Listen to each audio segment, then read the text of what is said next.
네, 오늘 우리는 로마서 5장 1절부터 11절 말씀을 통해서 화평을 누리고 화평을 만드는 사람들이라는 제목으로 함께 말씀을 듣도록 하겠습니다. 우리가 지금까지 로마서 1장부터 4장까지 말씀을 통해서 이방인들이 어떻게 하나님의 백성이 되었으며 유대인들과 어떻게 차별 없음이 되었는지를 바울의 편지를 통해서 배워봤습니다. 사실 로마서 1장부터 4장 말씀이 어려운 이유는 우리가 이 안에 담겨 있는 그들의 세계관을 이해하기가 매우 어렵기 때문에 이 말씀을 우리가 다 세세하게 이해하기는 매우 어렵다라고 우리가 함께 말씀을 나눴었습니다. 그러면서도 우리가 한 가지 주목해 볼 것은 하나님께서 우리에게 주신 방법은 하나님께서 자신의 의로움을 나타나시기 위함이었으며 그 의로움이라는 것은 하나님이 우리와 하신 그 약속에 신실하셨다라는 것이었습니다. 그래서 우리가 한 가지 꼭 알았으면 좋겠는 주제는 하나님은 여전히 신실하시고 과거에도 신실하셨으며 미래에도 여전히 신실하실 거라는 그 하나님이 어떤 분인가를 여러분들이 꼭 알았으면 좋겠다라는 것입니다. 그 하나님의 신실함과 하나님의 열심은 예수 그리스도 자신의 죽음을 통해 이뤄내셨고 하나님이 얼마나 우리를 사랑하시는지를 확증하신 사건이다라고 말씀해 주셨습니다. 그렇기 때문에 우리는 여기서 두 번째 중요한 주제를 살펴볼 수 있습니다. 예수 그리스도의 죽음은 단순한 죽음이 아니라 하나님께서 우리를 사랑하신 그 사랑을 확증하시기 위한, 하나님이 우리와 약속하신 바를 이루시기 위한 당신의 아들의 내어줌이었으며 당신의 아들의 순종이었다라고 우리는 배웠습니다. 그리고 우리는 세 번째 주제를 알 수 있었습니다. 그러하기에 우리는 하나님께서 우리를 죽기까지 사랑하셔서 그의 아들이 우리를 위해 정말 십자가에서 순종하셨고 죽으셨습니다. 그러니 이제 우리에게 명령하신 바 우리도 이웃을 죽기까지 사랑하라라고 말씀하셨습니다. 하나님께서 우리를 사랑하시기에 예수 그리스도께서 우리를 위해서 순종하셨고 이제 우리도 예수 그리스도의 순종 앞에 우리도 함께 순종하라라는 말씀이었습니다. 그래서 이 세 주체 하나님, 예수 그리스도, 우리 이 세 주체가 공유하고 있는 것은 바로 신실함이다라고 배웠습니다. 그것을 우리는 성경에서 믿음이라고 하는 것이죠. 하나님은 우리에게 신실하셨으며 예수 그리스도는 하나님께 신실하셨으며 우리는 예수 그리스도 앞에 그리고 하나님 앞에 신실한 삶을 살아내게 됩니다. 그래서 우리는 하나님, 예수 그리스도, 우리 이 세 주체가 공유하는 그 특질, 그 정체성은 바로 믿음이라는 공통점이 있습니다. 그렇기 때문에 이 세 주체의 공통점이 할례가 될 수도 없고 안식일이 될 수도 없고 율법이 될 수 없다라는 것입니다. 하나님이 주신 이 방법은 차별이 없으며 모두에게 해당되는 것이기 때문에 유대인의 우월성을 꺾을 수 있었고 이방인이나 유대인이나 하나님 안에서 차별이 없다라고 우리는 배웠습니다. 이 복잡한 프로세스를 사실 우리는 아까 말씀드렸지만 정확하게 이해하기가 매우 어렵다라고 말씀드렸습니다. 그렇기 때문에 우리가 알았으면 좋겠는 것은 하나님의 이 신실한 열심이 있었다는 것, 그리고 예수 그리스도께서도 우리를 위해 죽기까지 순종하셨다는 것. 그러니 우리도 이제 예수 그리스도의 그 계명을 죽기까지 신실하게 살아내는 것, 이 세 가지가 매우 중요하다는 것을 알 수 있습니다. 자, 이제 그러면 우리가 하나님의 백성으로 받아들여진 방법에 대해서 지금까지 배웠습니다. 이 방법이 아까도 계속 말씀드리지만 너무 어렵다는 거예요. 예수 그리스도의 죽음을 속죄의 의미로 보기도 하고 순종으로 보기도 하고 여러 제사들의 의미를 도해가면서 예수 그리스도의 죽음의 의미를 해석하고 있단 말이에요. 근데 이거를 우리가 정확하게 이해하기가 너무 어려워요. 너무 어렵습니다. 그들만 아는 방식과 용어로 예수 그리스도의 죽음의 의미를 해석하고 있기 때문에 도대체 이걸 무슨 의미로 말하는 거야? 라는 것 자체가 매우 어렵습니다. 예를 들면 이겁니다. 바울의 입장으로 생각해 봅시다. 바울은 유대인에게 관심도 있었지만 바울의 관심사는 이방인들은 어떻게 하나님의 백성이 되는가에 대한 관심이 있었다는 거예요. 자기들의 동족은 이미 하나님의 백성이었고 동료 유대인들 중에 예수를 그리스도로 따름으로 그리스도인이 된 자들이 있었습니다. 근데 바울의 고민은 내가 아니라 저 이방인들, 저 헬라인들, 로마인들은 어떻게 하나님의 백성이 될 수 있을까라는 거예요. 근데 자기들의 세계관, 자기들의 관점으로 보면 이런 문제들이 있는 겁니다. 첫 번째, 이방인들은 죄인이에요. 하나님을 모르고 살았습니다. 율법도 없던 자들이에요. 그럼 이들이 이 문제들을 어떻게 해결해야 하나님의 백성으로 받아들여질 건가라는 요 문제들이 아주 많았단 말이에요. 죄의 문제는 어떻게 해결해 줄까? 이들에게 있어서 율법도 없는데 그 율법은 어떻게 해결하지? 아브라함과 아무 관련 없는 족속들인데 어떻게 아브라함의 자손이 될 수 있지? 이 모든 고민을 바울은 자기가 많은 것들 중에 예수 그리스도의 죽음이라는 것을 통해서 이들이 하나님의 백성이 될 수 있었음을 설명하고 있단 말이에요. 근데 그걸 우리가 이해하기가 너무 어렵습니다. 어쨌든 바울의 주요 논지는 딱 하나예요. 이방인들도 하나님의 백성이 될 수 있었고 하나님의 백성이 될 수 있었던 방법은 예수 그리스도의 죽음으로 인해서 이방인도 하나님의 백성이 될 수 있었다는 것입니다. 그리고 그 방법은 차별이 없는 방법이었다라는 것이 바울의 핵심입니다. 요거 알자고 지금 이렇게 지금 몇 주입니까? 지금 이거 몇 주 동안 들은 거예요. 사실 별 내용도 아닙니다. 근데 그 한 가지 한 가지의 의미가 인용한 것도 그렇고 당시의 세계관으로 바울이 이야기하기 때문에 우리는 매우 어려웠다라는 것입니다. 자, 그러면 이제 이방인들이 하나님의 백성으로 편입되는 방법을 지금까지 배웠어요.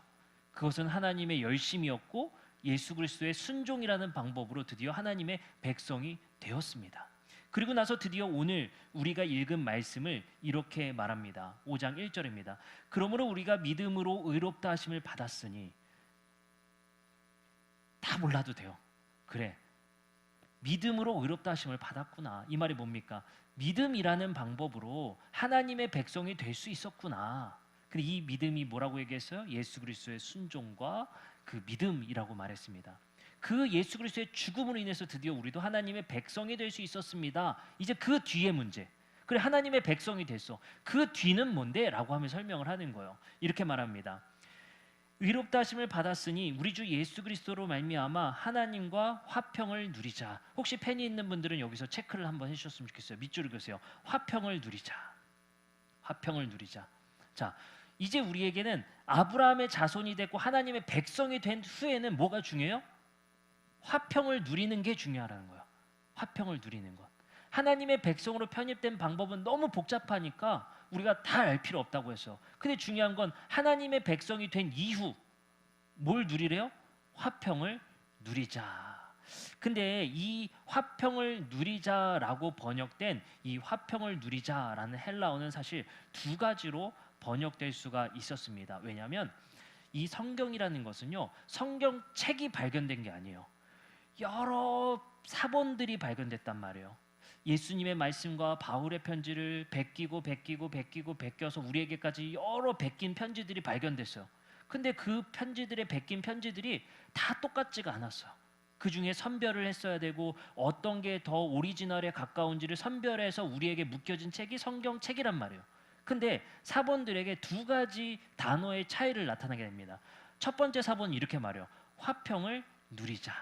지금 우리 성경처럼 화평을 누리자.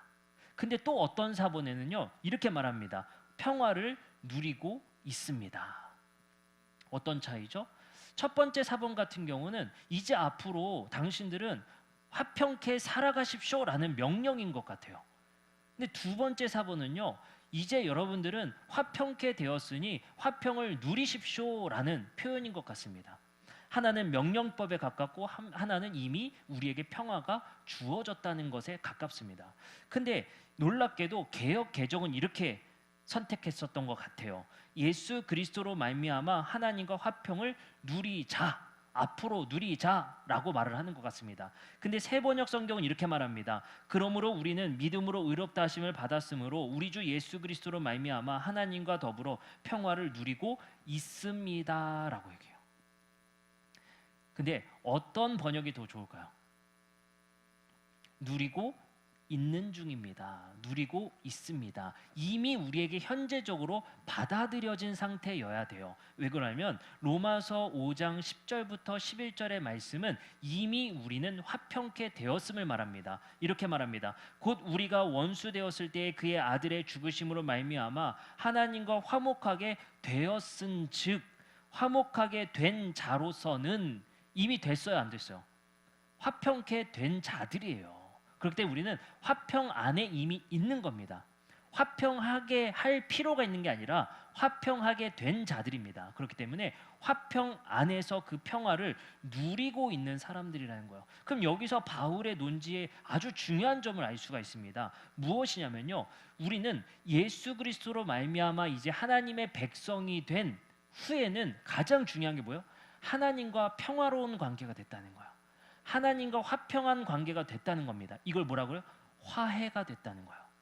그래서 로마서 5장 10절부터 11절에 뭐라고 했다고요? 곧 우리가 원수 되었을 때 그의 아들의 죽으심으로 말미암아 하나님과 화해되었다. 하나님과 평화롭게 되었다. 즉 화목하게 된 자로서는 더욱 그의 살아나심으로 말미암아 구원을 받게 될 것입니다라고 얘기를 합니다. 근데 여기서 굉장히 중요한 표현이 있어요. 여러분들 또 이게 낯선 표현일 겁니다. 왠지 아세요? 자, 좋아. 그럼 여기까지 우리가 정리해 보면 예수 그리스도로 말미암아 그 방법이 도대체 뭔지는 정확하게 우리가 알기 어렵다고 했어요. 예수 그리스도 때문에 우리는 하나님의 백성이 될 수 있었어요. 하나님의 자녀가 될 수 있었습니다. 근데 그 하나님의 자녀가 됐다라는 것은 하나님과 화해가 됐다는 거예요. 근데 뒤에 구절을 읽어보니까 이렇게 말을 해요. 화목하게 된 자로서는 더욱 그의 살아나심으로 말미암아 구원을 받을 것이니라 라고 얘기를 해요. 구원을 받았대요. 받을 것이다 라고 얘기를 해요. 앞으로 받아질 거라고 얘기해요. 뭐야? 하나님의 백성이 됐으면 우리가 구원을 받은 거지 또 받을 구원이 있어? 라고 생각이 되어질 수밖에 없는 거예요. 정확하게 표현하면 구원을 이루라 라고 얘기를 해요. 이게 되게 문화적 차이도 있는 것 같아요. 한국에서 여러분들 구원 받으셨어요? 라고 물어보면 뭐라고 말해요? 아멘 얘기하죠. 구원 받았습니다 라고 얘기하죠. 근데 외국에 나가서 당신 구원 받았습니까? 라고 하면 저는 구원을 받아가고 있습니다 라고 대부분 얘기합니다. 차이가 있어요. 한국에서는 구원의 확신을 되게 중요하게 여깁니다. 근데 오늘 본문 말씀에는 분명히 하나님의 백성으로 된 자들이 이제 하나님과 화목하게 됐는데 앞으로 니네는 구원 받았다가 아니라 구원을 끝까지 이루라라고 말을 하고 있는 거야. 야, 이거는 뭘까라는 생각이 들 수밖에 없는 거죠. 여기서 바울의 얘기는 무엇을 얘기하는 거냐면요, 우리가 하나님의 백성이 되어서 하나님께서 주신 그 복을 누리고 그것에 참여할 수 있는 이제 권리가 되었습니다. 그리고 우리는 드디어 아버지와 화해가 되었고 우리의 신인 하나님과 화평케 되었습니다. 여기서 끝나는 것이 아니라 바울이 분명히 말하는 것은 구원을 이루어 가라는 거예요. 이루어 가는 데 있어서는 뭐가 필요합니까? 이제 우리에게 소망이 필요한 거예요. 그래서 오늘 본문에서 중요하게 다루는 것 중에 한 단어가 바로 엘피스라는 단어입니다. 바로 소망을 이루라는 거예요. 그 소망은 우리가 구원받았습니다에 멈추지 말고 이제 앞으로 너희는 구원받은 자들답게 구원을 완성해 가라라고 말을 합니다. 우리는 구원을 받았으니 완성해가는 과정 속에 있는 거예요. 그렇기 때문에 우리는 구원받았으니 아무것도 안 해도 돼가 아니에요. 구원받았으니 구원받은 자들답게 구원을 받아가게 되는 겁니다. 그럼 어떻게 해요? 예수 그리스도와 하나님의 그 정체성을 함께 소유하며 신실하게 살아가라는 거예요. 신실한 삶을 우리에게 살아가라라고 말을 하는 것입니다. 그리고 나서 이제 바울은 이 논리를 가지고 한 가지 문제를 또 해결하기 위해 얘기합니다. 자, 정리하면 이렇습니다. 이제 우리가 예수 그리스도 때문에 하나님의 백성이 될 수 있는 권리를 얻었어요. 그리고 이제 하나님의 백성 되는 자들답게 살아가게 됩니다. 이 모든 것에는 뭐가 중요해요? 하나님과 화해됐다는 사실이 중요해요. 하나님과 평화를 누리고 있다는 사실이 중요합니다. 그리고 나서 바울은 이렇게 말합니다. 로마서 12장 14절부터 18절입니다. 너희를 박해하는 자를 축복하라. 축복하고 저주하지 말라. 즐거워하는 자들과 함께 즐거워하고 우는 자들과 함께 울라. 서로 마음을 같이하며 높은 데 마음을 두지 말고 도리어 낮은 데 처하며 스스로 지혜 있는 채 하지 말라. 아무에게도 악으로 악을 갚지 말고 모든 사람 앞에서 선한 말을 도모하라. 그리고 마지막에 이렇게 말합니다. 할 수 있거든 너희로서는 모든 사람과 더불어 화목하라. 여기서 중요한 논리 법칙이 하나가 생깁니다. 하나님과 화목하게 되었으니 구원을 이루어가는 것은 너희들과의 화목을 이루어가는 거다라고 말하는 거예요. 우리는 구원받았다는 뭐예요? 구원받았다. 하나님과 화목하게 되었습니다예요. 구원을 이루라는 뭐예요? 우리가 화목하게 되고 있습니다는 얘기하는 거예요. 그 두 가지가 매우 중요합니다. 그래서 기독교를 믿는다는 것의 핵심적인 것은 지성이 아닙니다. 실천에 있어요. 우리는 실천하는 종교가 되는 거예요. 우리가 이성과 지성은 어디까지요? 이해하는 건 어디까지입니까? 아, 이런 방식으로 하나님의 열심과 예수 그리스도의 죽으심으로 그래서 우리가 하나님과 화목하게 되었구나. 여기는 뭐예요? 구원받았다만 말하는 사람들이요. 구원을 이루어가라는 뭐예요?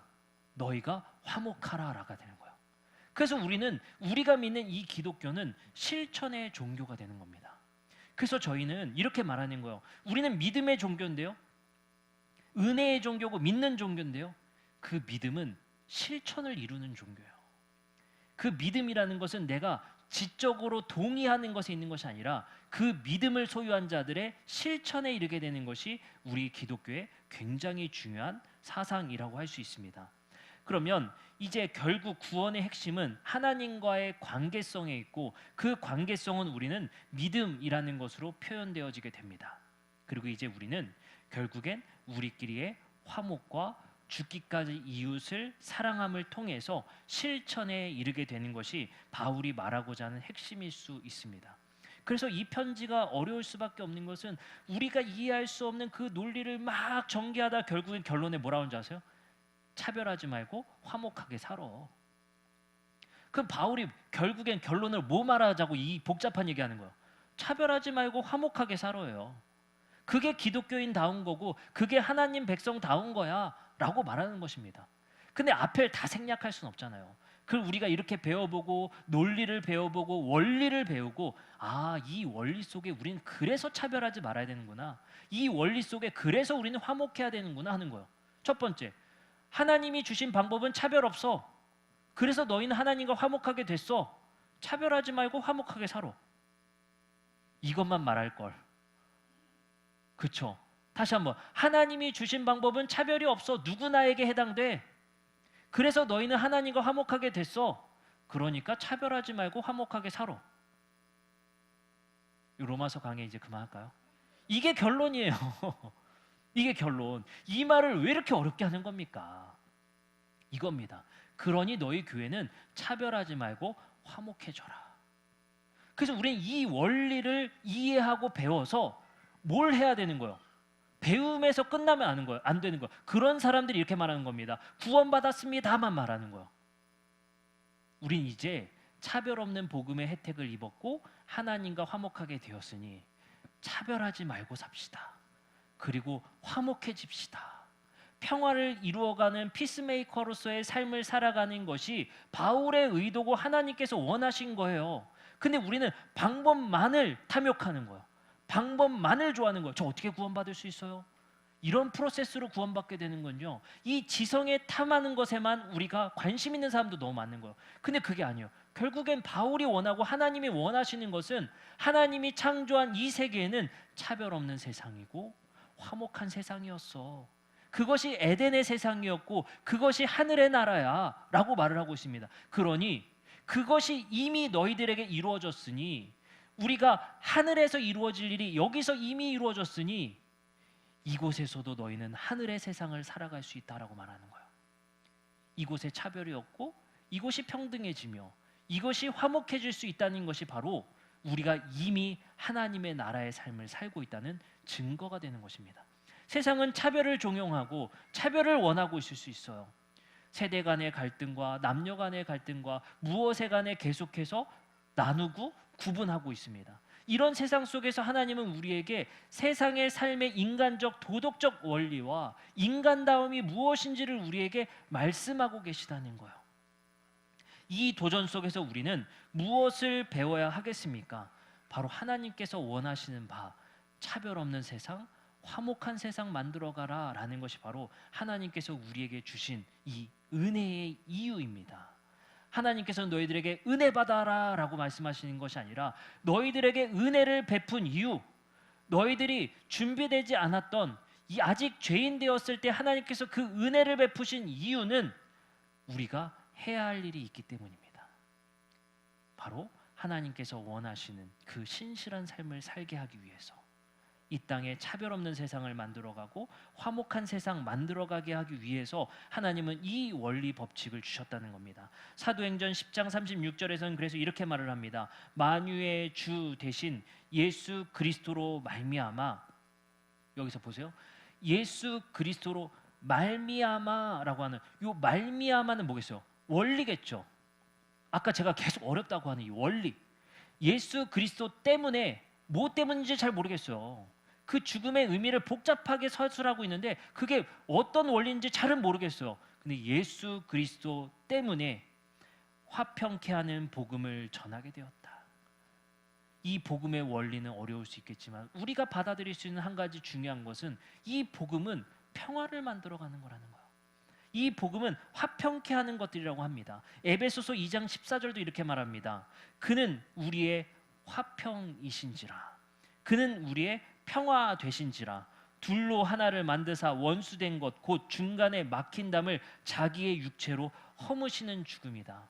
예수 그리스도의 죽음을 이렇게 표현해요. 중간에 막힌 담을 허무시는 죽음이었다. 도대체 이게 무슨 의미입니까? 무슨 원리입니까? 이 원리의 의미를 우리가 파악하기가 어렵다는 거예요. 예수의 죽음이 왜, 도대체 왜입니까?